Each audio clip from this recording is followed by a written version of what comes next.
वसुदेवसुतं देवं कंसचाणूरमर्दनं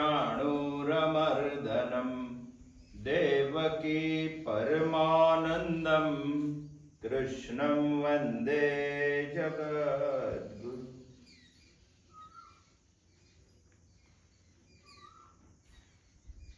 વર્ષના 12 મહિનાઓમાં અતિ પવિત્ર મહિનો શ્રાવણ મહિનો ચાલે છે। પવિત્ર એટલા માટે કહેવામાં આવે છે કે એમાં માણસને પવિત્ર થવા માટેની સૌથી નવધા ભક્તિમાં પ્રથમ ભક્તિ શ્રવણમ કરવાનું। માણસે આ મહિનામાં ભગવાન પણ મુસળધાર વરસતો હોય, પૃથ્વી પણ આખી હરિયાળી હોય, ભગવાનનો પ્રેમ પૃથ્વી પ્રત્યેનો અને માનવ પ્રત્યેનો દેખાઈ આવે તે સમયે માણસે ઉત્તમ વિચારોનું શ્રવણ કરવું જોઈએ। આમ તો ઉત્તમ વિચાર વેદના વિચાર છે પછી, પરંતુ ત્યાં સુધી પહોંચવું આ જન્મમાં શક્ય નથી। માટે જ પૂર્ણ પુરુષોત્તમ ભગવાન શ્રી રામે, ભગવાન શ્રી કૃષ્ણએ આપણને શ્રીમદ ભગવદ્ ગીતા વેદ ઉપનિષદના નિચોડ સ્વરૂપે આપી છે અને માટે આપણે ગીતાનું ચિંતન કરીએ છીએ। ઉત્તમ શ્રવણ આ મહિનામાં થવું જોઈએ। ભગવાને તો કહી દીધું કે ઇન્દ્રિયોને રાગ દ્વેષ રહિત કરો, મતલબ ઇન્દ્રિયો પાસે સદાચાર કરાવો, જીવનને સહજ બનાવી દો, તમારા મનને સતત સાત્વિક પ્રવૃત્તિમાં સક્રિય રાખો, તમે આત્મવશી થઈ શકશો, રાગ દ્વેષ રહિત ઇન્દ્રિયો થઈ શકશે, તમે વિધેયાત્મા થઈ શકશો, લગામ તમારા હાથમાં રાખો। અને જેના લગામ હાથમાં છે, લગામ જેના હાથમાં છે તે બુદ્ધિને જીવનનું ગંતવ્ય સ્થાન ખબર હોવી જોઈએ। ક્યાં જવાનું છે મારે, ક્યાં પહોંચવાનું છે મારે, એ બુદ્ધિને ખબર હોવી જોઈએ, એનું જ્ઞાન થવું જોઈએ। મતલબ કે જીવનમાં ભગવાને આપેલા આ રથના ઘોડાઓને ટ્રેનિંગ આપવાની છે, રસ્તા પર કેવી રીતે ચાલવાનું, તો તમે પ્રણસ્યતિથી બચી શકશો।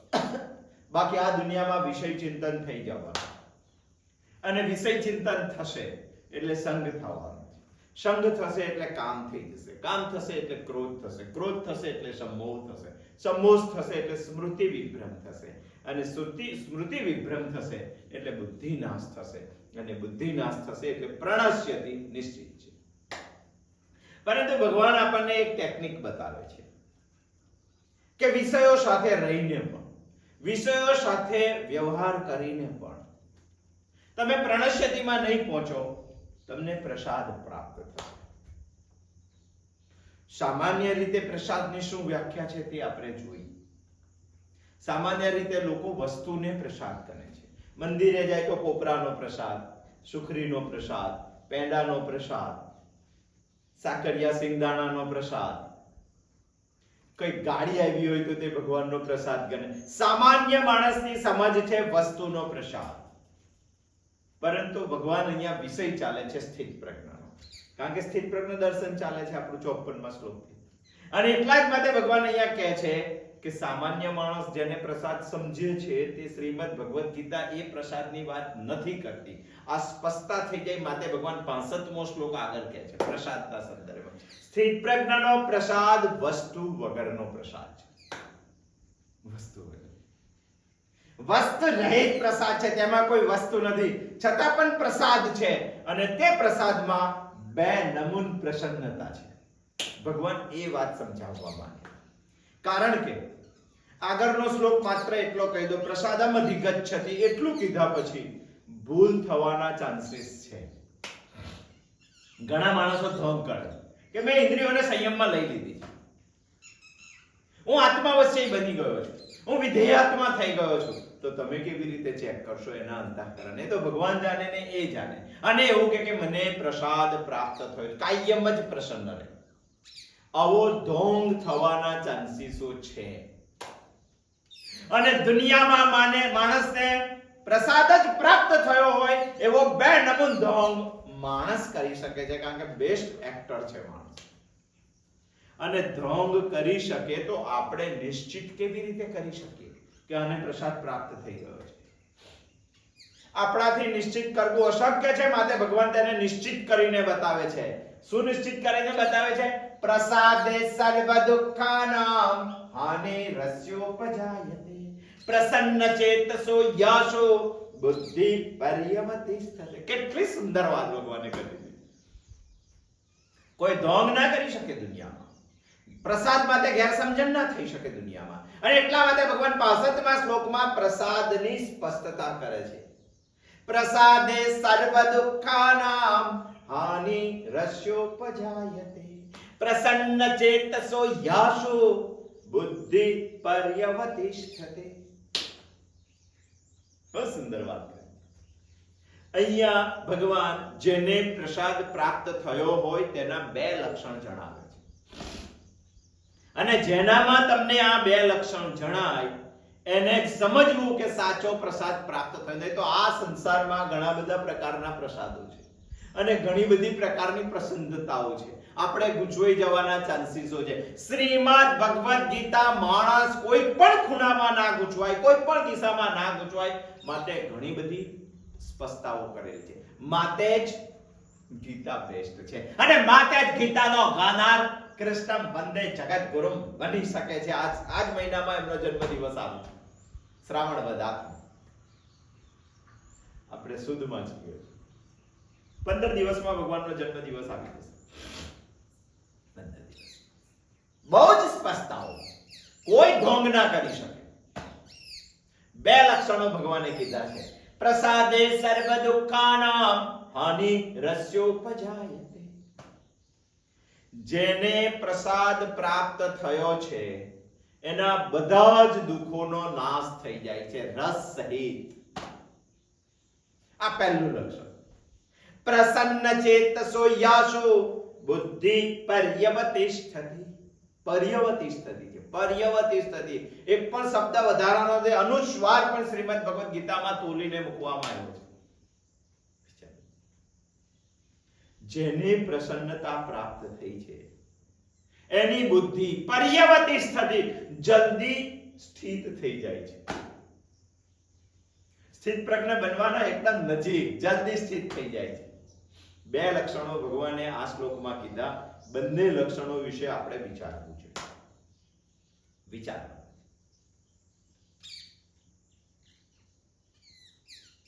આખી સિક્વન્સ જોવી જોઈએ. આ સંસાર વિષાદથી ભરેલો છે. મુક્ત કરવાની જરૂર છે વિષાદમાંથી, અને મુક્ત કરવા માટે સમ્યક જ્ઞાન જોઈએ, સાંખ્ય જ્ઞાન જોઈએ, અને તે જ્ઞાન ભગવાન શ્રીમદ ભગવદ ગીતાના બીજા અધ્યાયના 11મા શ્લોકથી શરૂ કરે છે. એ જ્ઞાન કહેતા કહેતા ભગવાન સ્થિત પ્રજ્ઞ દર્શન કરાવે છે. અને સ્થિત પ્રજ્ઞ દર્શનમાં કદાચ આપણને પ્રશ્ન એવો ઊભો થાય કે ભગવાન મારે તો ત્યાં ના પહોંચાય તો હું તો કોઈ પ્રયત્ન જ નથી કરતો. જો આ પ્રયત્ન ના કર્યો તો આ પ્રયત્ન થઈ જશે, ઈશ્વર ચિંતન ના કર્યું તો વિષય ચિંતન થઈ જશે, પ્રણશ્યતિ થઈ જશે. આપણે ગભરાઈ ગયા કે ચાલો આપણે બધા જ પ્રણશ્યતિમાં છે, આપણા બધાનો નાશ થવાનો છે, એક પણ પુરુષાર્થ ભોગવાય તેવી સ્થિતિ આપણી રહે નહીં. તરત ભગવાને 64મા શ્લોકમાં કહી દીધું કે ચિંતા ના કરો, તમને જીવવાની ટેકનિક આવડવી જોઈએ. જો ટેકનિક આવડી જાય તો તમે વિષયોમાં રહીને પણ પ્રસાદ મેળવશો, પ્રણશ્યતિ નહીં થાઓ. તો પછી પ્રશ્ન એવો ઉભો થયો કે પ્રસાદ કેવો છે? પ્રસાદે સર્વ દુઃખાનામ હાનિ રસ્યોપજાયતે પ્રસન્ન ચેતસો યશો બુદ્ધિ પર્યવતિષ્ઠતિ. બે લક્ષણ બધા દુઃખોનો નાશ થઈ જાય છે. સાચો પ્રસાદ માણસે સમજવો જોઈએ, અને ભગવાન સાચા પ્રસાદની વાત કરે છે. અને સાચા પ્રસાદમાં ભગવાન બે લક્ષણો કહે છે. સર્વ દુઃખ નાશ અને જલ્દી બુદ્ધિ સ્થિત. આ બંને લક્ષણો જેનામાં દેખાય તો સમજવું કે આને પ્રસાદ પ્રાપ્ત થઈ ચૂક્યો છે. અહીંયા શ્લોકની બીજી લીટીમાં થોડી શંકા જાય એવું છે, અને સામાન્ય વિચારવા વાળા લોકોને શંકા જાય. ભગવાને શું કહ્યું? પ્રસન્ન ચેતસો યશો બુદ્ધિ પર્યવતિષ્ઠતિ. પ્રસન્ન, આનો સામાન્ય અર્થ એવો થાય કે પ્રસન્નતાથી સ્થિત પ્રજ્ઞ થવાય.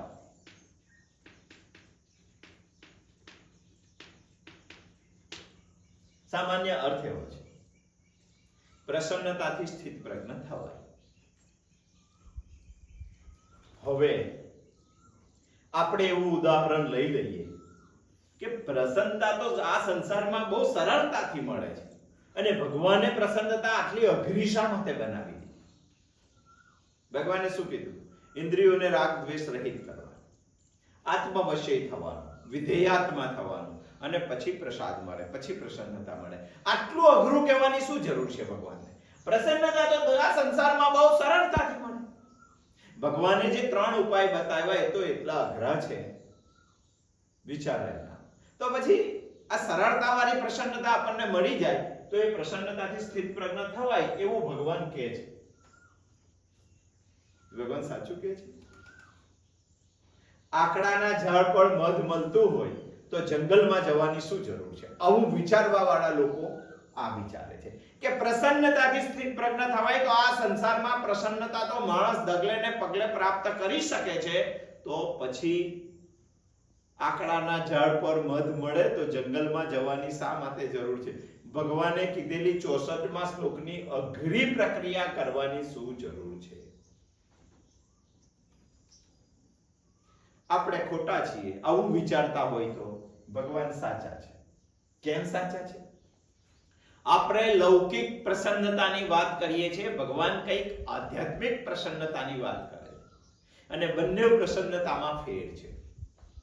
સાચી પ્રસન્નતા સંસારમાં નથી, અને સંસારની કોઈ પણ વસ્તુની તાકાત નથી આપણને સાચી પ્રસન્નતા આપી શકે. સર્વે કરવું જોઈએ, વિચારવું જોઈએ, આ જગતમાં કોઈ પણ વસ્તુ મને સાચી પ્રસન્નતા આપી શકે છે? એ જેટલી પ્રસન્નતા આપશે ને એ દુઃખ મિશ્રિત પ્રસન્નતા હશે. દુઃખ મિશ્રિત પ્રસન્નતા હશે. સમજો કે એક એક્ઝામ્પલ લઈએ કે એક માણસને 1 કરોડ રૂપિયા મળી ગયા, લોટરી લાગી કે કંઈ પણ લાગ્યું, ચાલો સમજો 1 કરોડ રૂપિયા મળી ગયા, અને 1 કરોડ રૂપિયા મળી ગયા તો પ્રસન્ન થઈ ગયો માણસ.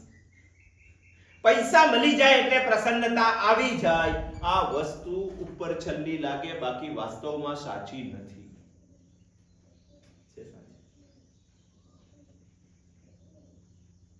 પૈસાથી પ્રસન્નતા નથી. અરે જેની પાસે પૈસા છે ને આ લોકોનો ઇન્ટરવ્યુ લઈ આવવું જોઈએ. એ લોકોને ડર છે કે આ પૈસા આપણે મૂકશું ક્યાં, સાચવશું કેવી રીતે, આ પૈસા કોઈ લેવા આવશે તો જવાબ શું આપશું? ટેન્શનમાં છે માણસ. પૈસા આવે એટલે એની પાસે એટલું મોટું ટોળું આવી જાય, એ ટોળામાં સાચો માણસ કોણ આ માણસ ઓળખી શકતો નથી, કારણ કે બધા પૈસાને પ્રેમ કરવા વાળા લોકો ભેગા થયેલા હોય છે, અને ન ઓળખી શકવું ને આ સૌથી મોટું દુઃખ છે દુનિયામાં. પૈસા આવે એટલે એવું ના સમજો કે પ્રસન્નતા આવી જાય. આપણે તો લૌકિક પ્રસન્નતાની વાત કરીએ છીએ, એમાં સર્વ દુઃખ નાશ કરવાની તાકાત નથી, માટે ભગવાને 65મો શ્લોક કહેવો પડ્યો, પ્રસાદે સર્વ દુઃખાનામ હાનિ રસ્યો ઉપજાયતે. તાકાત પૈસામાં તાકાત છે, અને આપણી દુનિયા એવું સમજે છે કે પૈસા મળી ગયા એટલે પ્રસન્નતા આવી જાય. પૈસામાં 1000 પ્રકારના દુઃખો છે. પૈસા આવ્યા પછી પણ ઊંઘ નથી આવતી માણસને, ઊંઘની ગોળી લેવી પડે છે માણસને, રાત માણસની ખરાબ થઈ જાય છે, અને જેની રાત ખરાબ થાય છે તેનો દિવસ પણ ખરાબ થાય છે, જેનો દિવસ ખરાબ થાય છે એનું જીવન પણ ખરાબ થાય છે. પૈસા જો વાપરતા ના આવડે તો એનામાં તાકાત છે બાકીનું બધું જીવન ખરાબ કરી દેવાની, ખલાસ કરી દેવાની. પૈસા આવે તો જ તમને બીજા અવગુણો પ્રમાણે વર્તન કરવાની આદત પડે. પૈસા આવે તો ફરવા જવાની આદત પડે. ફરવા જાવ એટલે લોકોને જુઓ. કોઈ ગુટકા ખાતો હોય તો ગુટકા ખાવાનું મન થાય, કોઈ દારૂ પીતો હોય તો દારૂ પીવાનું મન થાય, અને ચાખી લીધો પછી તમને દમણ જવાનું મન થાય, અને દમણ જઈને ચાખી લીધો પછી જીવનમાં એ સ્થિર થઈ જાય. દારૂ માણસમાં આવી જાય, ગુટકા માણસમાં આવી જાય, જુઠ્ઠું બોલવાનું માણસમાં આવી જાય, કારણ કે 10 લોકો તમારી પાસે આવે એટલે તમારે બોલવું પડે કે ભાઈ મારી પાસે નથી હમણાં તો પૈસા છે. જુઠ્ઠું બોલવાની આદત પડી. કેટલું મોટું દુર્ગુણ જીવનમાં સ્થિર થઈ. પૈસા માણસને પ્રસન્નતા આપી શકતા નથી. આ માણસની ઘેલછા દૂર થઈ જવી જોઈએ, આ ભ્રાંતિ ભાગી જવી જોઈએ.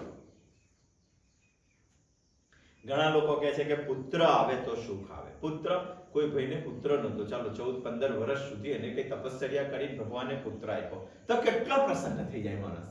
પુત્ર આવે પ્રસન્ન થઈ જાય. અરે પુત્રનો જન્મ થાય કે તરત હોસ્પિટલનું બિલ આવે, 25,000, 50,000, 60,000. પુત્રનો જન્મ થયા પછી એના મમ્મી તમને જેટલી કામ લાગતી હતી હવે એટલી નહીં લાગે, કારણ કે પુત્રને પ્રેમ કરે છે. પુત્ર મોટો થયા પછી કઈ સ્કૂલમાં ભણાવવો, આ સૌથી મોટું ટેન્શન. ભણશે કે નહીં, આ સૌથી મોટું ટેન્શન.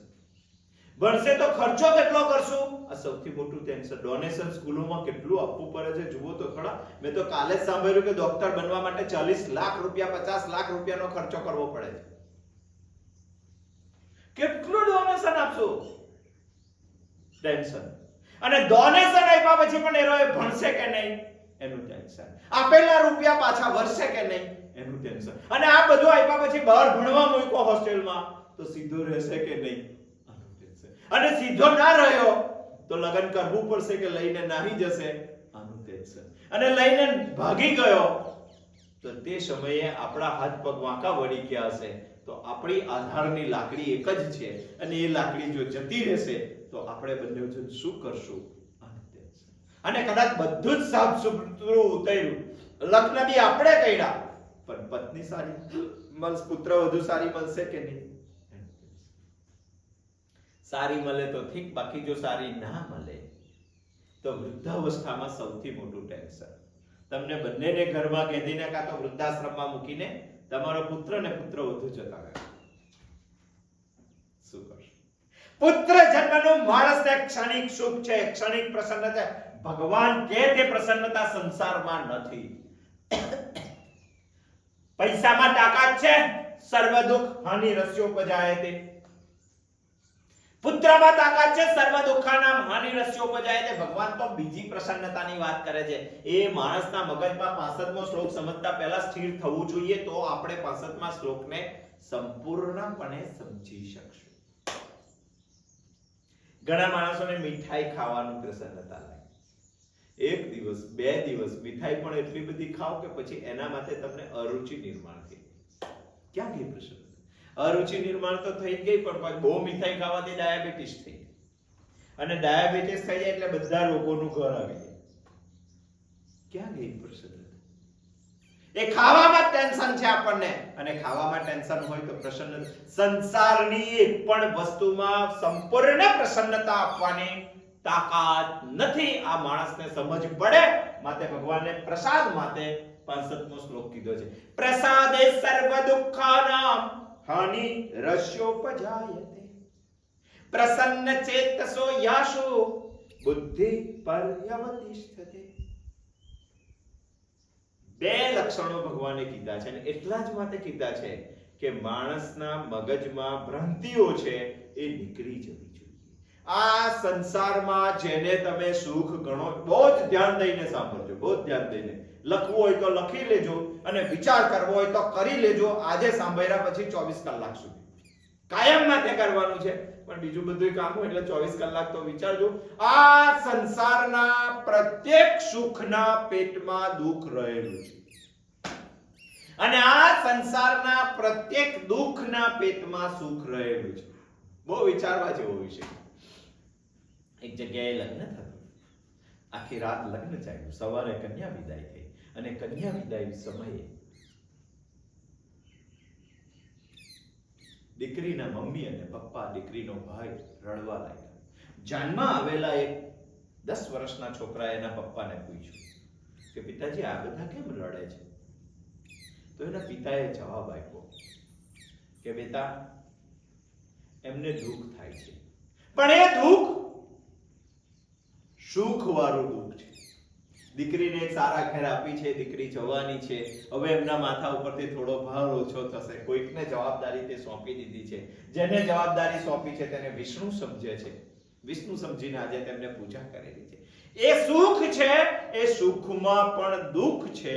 દીકરી જવાની છે, માટે આંખોમાં આંસુ છે. તો જેને લઈ જવાની હતી તે ગાડીમાં બેઠેલા વરરાજા હસતા હતા. તો છોકરા એવું પૂછ્યું, પપ્પા આ કેમ હશે? તો કે એ સુખી છે, પણ સુખની અંદર દુઃખ તો સમાયેલું છે. પેલા દુખી છે છતાં અંદર સુખ છે, આ સુખી છે છતાં અંદર દુઃખ છે. કારણ કે એક વ્યક્તિની જવાબદારી એમને કાલથી ઉઠાવવાની છે. એક વ્યક્તિને ફેમિલીમાં તેમને સેટ કરવાનું. દુઃખને લઈ જાય છે, ભલે સુખી દેખાતા હોય પણ દુઃખને લઈ જાય છે. ભલે દુઃખી દેખાતા હોય પણ સુખ તેમના ઘરે આવે છે. આ સંસારના પ્રત્યેક સુખના પેટમાં દુઃખ છે અને દુઃખના પેટમાં સુખ છે. આ તો બધી અંતઃકરણની વૃત્તિઓ છે. સાચું સુખ આપણે હજુ જોયું નથી. આ બધી અંતઃકરણની વૃત્તિઓ છે.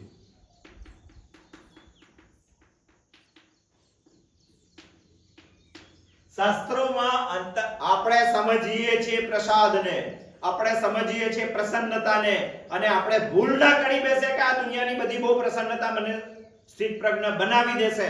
માટે ભગવાને 65મો શ્લોક સમજાવેલો છે. આપણે તો હજુ આ સંસારની પ્રસન્નતાઓ સમજીએ છીએ. આ સંસારની જેટલી પ્રસન્નતાઓને તમે સુખ સમજો છો કે પ્રસાદ સમજો છો, આ તો બધી અંતઃકરણની વૃત્તિઓ છે. અને અંતઃકરણની વૃત્તિઓને 3 નામ આપ્યું છે: પ્રિય, મોદ અને પ્રમોદ. 3 પ્રકારની વૃત્તિઓ પ્રસન્નતા માટે અંતઃકરણમાં થાય છે. પ્રિય કોને કહેવાય? ગમતી વસ્તુ જ્યારે તમે જોઈ લો ત્યારે અંદર એક પ્રસન્નતા ઉભી થાય છે અંતઃકરણમાં. આ ક્ષણિક વૃત્તિ છે. એને શાસ્ત્રો પ્રિય કહે છે. આમાં એકમાં પ્રસન્ન શબ્દ આવતો નથી, એકમાં પણ. અને ભગવાન અહીંયા પ્રસન્નતાની વાત કરે છે, અને આપણે વાત કરીએ છીએ આ 3ની. 2માં તો આસમાન જમીનનો ફેર છે. આ સંસારમાં ગમતી વસ્તુ ક્યારેક આપણે જોઈ લઈએ, ગમતી વ્યક્તિ ક્યારેક આપણે જોઈ લઈએ, તો અંતઃકરણમાં એક પ્રસન્નતાની લહેર આવે છે. એને કહેવાય છે પ્રિય. સમજો કોઈ બજારમાંથી પસાર થાવ છો અને કાપડની દુકાન છે, મીઠાઈની દુકાન છે, કાપડ તમને બહુ ગમે છે, કોઈ બેન તમારા સાથે પસાર થાય છે ને એ બેનને સાડી એટલી ગમે છે, અને દુકાનવાળા સારી સાડી હોય ને, બહુ આકર્ષક, એકદમ મન હળી લે એવી સાડીઓ કૂતરાઓને પહેરાવીને રાખેલી હોય, એ જોઈને જ લેવાનું મન થઈ જાય. આ ગમી જાય ને ત્યારે મનમાં એક અંતઃકરણમાં એક વૃત્તિ નિર્માણ થઈ જાય છે પ્રસન્નતાની. આને પ્રિય કહેવાય છે અને પ્રસન્નતા ના કહેવાય. જ્યારે ગમતી વસ્તુના તમે માલિક બની જાઓ ત્યારે પ્રિય કરતા બીજી એક અંતઃકરણની વધારે પ્રસન્નતા વાળી વૃત્તિ નિર્માણ થાય છે. એને મોદ કહેવાય છે. એના પરથી મોદક શબ્દ આવેલો છે. એને મોદ કહેવાય છે. સમજો કે તમે બજારમાંથી પસાર થયા અને સાડી તમે જે જોઈ અને તમારા પતિએ તમને એવું કીધું કે લઈ લે ચાલ, કાલે પગાર થયેલો જ છે, અને ખરીદી લો, તો તમને એક વિશેષ આનંદ થઈ જાય. આ સંસારની પ્રસન્નતાની વાત કરું છું. આને મોદ કહેવાય છે.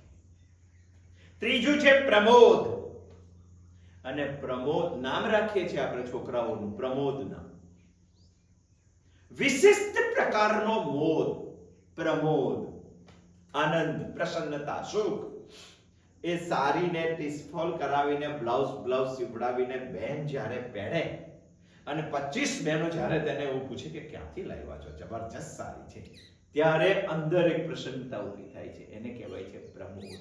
અહીંયા છે માત્ર જોઈને, અહીંયા છે માત્ર માલિક બનીને, અને અહીંયા છે માત્ર ભોગવીને. તમારી 22-25 વર્ષની ઉંમર છે ને તમારી આંખ સુંદર યુવતીઓને શોધે છે, અને કોઈ સુંદર યુવતી તમે કોઈ મેળામાં ગયા અને જોઈ લીધી, કારણ કે ઉંમર છે યુવતીઓને શોધવાની, અને સુંદર યુવતી જોઈ લીધી તો તમને એક પ્રકારનો આનંદ થશે, અને જે આનંદ થશે એને શબ્દશાસ્ત્રોએ આપ્યો છે પ્રિય. પણ સમજો કે તમારા કોઈ સંબંધીને આ વાતની ખબર પડી ગઈ ને તમારા સંબંધ એની સાથે જોડવા માટેની વાત નાખી દીધી, ત્યારે એક વિશિષ્ટ આનંદ થાય છે. એને કહેવાય છે મોદ. અને સમજો કે વાત નાખ્યા પછી બધું સાફ સુથરું ઉતરી ગયું, પત્રિકા છપાઈ ગઈ, લોકો જમી લીધું અને ચોરીની અંદર આ પત્ની મંગળ ફેરા ફરી લીધા તમારા સાથે, ઘરે આવીને તમારા માટે જમતી વખતે ગરમ ગરમ રોટલી બનાવે, ત્યારે એક વિશેષ આનંદ છે. પહેલી વખત આ વર્ષ 2 વર્ષ પછીની રોટલીની વાત નથી કરતો, અને તેને કહેવાય છે પ્રમોદ. આ બધી અંતઃકરણની વૃત્તિઓ છે. આમ જોઈએ તો અંતઃકરણ ચંચળ છે અને એટલું બધું ચંચળ છે. ચંચળ એટલે આકર એટલું બધું ચંચળ છે કે હમણાંની સુખની વૃત્તિ બીજી ક્ષણે દુઃખની વૃત્તિ થઈ જાય છે. એને આ વસ્તુમાં સુખ લાગે, બીજી ક્ષણે બીજી વસ્તુ. તો અંતઃકરણ પાસે તમે પ્રસન્નતાની વાત કેવી રીતે કરી શકો, એને પ્રસન્નતા કેવી રીતે સમજાય, ભગવાન શું કહેવા માંગે છે ને તે સમજવું છે. માટે આપણે આપણી સ્થિતિ ઉપરથી ભગવાનની સ્થિતિ ઉપર જવાનો પ્રયત્ન કરીએ છીએ. કેટલું ચંચળ છે અંતઃકરણ. અને આ બધી અંતઃકરણની વૃત્તિઓ હોય તો વૃત્તિઓ ચંચળ જ હોય, સ્થિર ક્યાં હોય વૃત્તિ? શાસ્ત્રોએ શું કીધું ખબર છે? આ અંતઃકરણ કેટલું ચંચળ છે ને એના માટે વાંદરાનું દૃષ્ટાંત આપ્યું. વાંદરા જેટલું ચંચળ છે. વાંદરું કોઈ દિવસ ઝાડ ઉપર સ્થિર બેસે નહીં, આમથી તેમ કૂદ્યા જ કરે. આ અંતઃકરણ પણ એવું છે. વાંદરા જેવું ચંચળ છે એવું નહીં, એના કરતા આગળની વાત શાસ્ત્રો તો કહે છે. વાંદરું તો ચંચળ જ છે, પણ વાંદરા તમે દારૂ પીવડાવો તો શું થાય? વધારે ચંચળ થઈ જાય છે, એના કરતા 3 ગણું ચંચળ થઈ જાય. અને એ જ વાંદરાને દારૂ પીવડાવ્યા પછી તમે વીછી કરતા હો તો શું થાય? એના કરતા 10 ગણું ચંચળ થઈ જાય. શાસ્ત્રો એવું કહે છે કે અંતઃકરણ વાંદરા જેટલું ચંચળ છે એવું ના સમજો. જે વાંદરાને દારૂ પણ પીવડાવ્યો અને જે વાંદરાને વીછી પણ કરડાવ્યો અને પછી જે વાંદરો ચંચળ થાય છે એટલું ચંચળ અંતઃકરણ છે. તેની પાસે સ્થિર વૃત્તિની અપેક્ષા કેવી રીતે રાખો? અને સ્થિર વૃત્તિની અપેક્ષા ના હોય તો આ અંતઃકરણમાં સાચો પ્રસાદ ક્યાંથી આવે? અને દુનિયા એવી બૂમો પાડે કે અમારા પાસે જબરજસ્ત પ્રસન્નતા છે, અલ્લા તારા પાસે મોદ છે, તારા પાસે પ્રમોદ છે, તારા પાસે પ્રિય છે, તારા પાસે પ્રસન્નતા નથી. અને પ્રસન્નતા તો ગીતામાં કીધી છે, પ્રસાદે સર્વ દુઃખાનાં હાનિ રસ્યોપજાયતે પ્રસન્ન ચેતસો યાશો બુદ્ધિ પર્યવતિષ્ઠતિ. 3 પ્રકારના દુઃખ છે.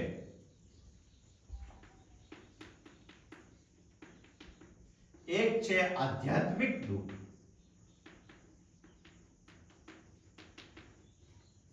એક છે આધિભૌતિક દુઃખ, અને ત્રીજું છે આધિદૈવિક દુઃખ.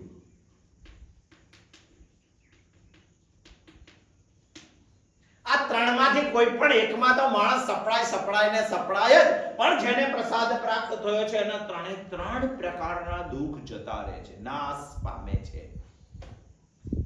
હાનિ રસ્યો ઉપજાય. સમજી લેવું જોઈએ આધ્યાત્મિક દુઃખ એટલે શું. આ જગતમાં જેટલી વસ્તુને હું માનીએ છીએ અને હું માનવાથી જે વસ્તુને હું માનીએ છીએ એવી વસ્તુથી થતા બધા જ દુઃખોને આધ્યાત્મિક દુઃખ કહેવાય. શોર્ટમાં જોઈ લઈએ જરા, બહુ મોટા વિષયો છે આ બધા. આ શરીરને હું માનું છું, આ ઇન્દ્રિયોને હું માનું છું, આ પગને હું માનું છું, આ હાથને હું માનું છું, આ માથાને હું માનું છું, મનને હું માનું છું, બુદ્ધિને હું માનું છું, ચિત્તને. આટલા બધા સાધનોથી જે દુઃખો થાય છે આ બધા આધ્યાત્મિક દુઃખો છે, આધિભૌતિક દુઃખો. જેને હું નથી માનતો એવી બધી જ વસ્તુ, વ્યક્તિ કે પરિસ્થિતિથી થતા દુઃખોને આધિભૌતિક દુઃખ. પત્નીને હું માનું છું, આ ઘરને હું માનું છું, મારી ગાડીને હું માનું છું, આ બધાથી થતા દુઃખોને આધિભૌતિક. અને કેટલાક દૈવિક પ્રકોપથી દુઃખો થાય છે, અતિવૃષ્ટિ, અનાવૃષ્ટિ, વાવાઝોડું, વીજ પડવી, જેમાં આપણું કશું ચાલતું નથી. આમાં તો માણસ સપડાઈને પણ જેને પ્રસાદ પ્રાપ્ત થયો છે, જેનું મન પ્રસન્ન થઈ ગયું છે, એને આ 3 પ્રકારના દુઃખોથી મુક્તિ મળી જાય છે. એ રાગ દ્વેષ રહિત થઈ જાય છે, એનું અંતઃકરણ નિર્મળ થઈ જાય છે અને એનું અંતઃકરણ શુદ્ધ થઈ જાય છે. આ 3 મળીને પ્રસાદ થાય છે. કારણ કે તેના અંતઃકરણમાં જગતનું કોઈ પ્રતિબિંબ સ્થિત થતું નથી. અને પ્રતિબિંબ સ્થિત ના થાય તો અંતઃકરણ દોડાતું નથી. અંતઃકરણ દોડાય ના તો અંતઃકરણ નિર્મલ રહે. અંતઃકરણ નિર્મલ રહે તો અંતઃકરણ શુદ્ધ રહે. એમાં રાગ દ્વેષ પડતા બહુ જબરું સાયન્સ ભગવાને સમજાવ્યું છે.